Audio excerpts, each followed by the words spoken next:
Hello friends, তো আমরা দেখো আজকে 3 দিন ধরে পানি হওয়ার পরে আজ আমরা যাচ্ছি একটু নদীতে ঘুরতে। তো আমি আর আমার বোনই ভাবলাম যে যাবো, তো সেই ভাবা সেই কাজ, তো আমরা সবাই চলে গেলাম হাত ধরাধরি করে।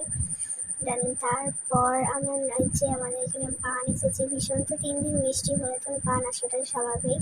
তো আমরা সবাই মিলে আজ ঘুরতে গিয়েছি, বান দেখতে গিয়েছিলাম। দেখো সবাই আমরা নেমেও পড়েছি। তো সবাই পড়েও যাচ্ছি, কিন্তু কিছু করার নেই, ভীষণই কাদা। তো আমরা অনেকটাই নদীর কাছাকাছি চলে গিয়েছিলাম, তো কাছেই নদী ছিল, ওই যে নদী আমাদের দেখা যাচ্ছে, আর এখানে ছিল আমরা সবাই সবাই একটু হাই দিয়ে নিল। আর এই হচ্ছে বান, বান তো ভীষণই বান হয়েছে আমাদের এখানে। আর এবার আমরা যাবো বাড়ি, কারণ সন্ধে হয়ে যাচ্ছে, সন্ধ্যের সময় বাড়ি না গেলে হয় না। তো সবাই আমরা এবারে বাড়ি যাবো ভাবছি। তো এবার সবাই একে একে বান থেকে নেমে পড়ছি। এই তো উঠে পড়লাম, সবাই একে একে উঠে পড়ছি। ওই যে আর একটা বন্ধু আসছে, সে উঠে পড়ছে।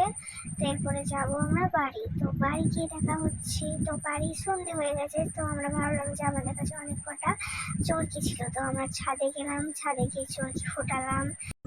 বাড়িতে চটপটি, ঝাউ গাছ অনেক রকমের ফোটালাম। তো আমাদের দিনটা অনেক ভালোই কেটেছে। তোমাদের কেমন কেটেছে অবশ্যই কমেন্ট করে জানাবেন। টাটা।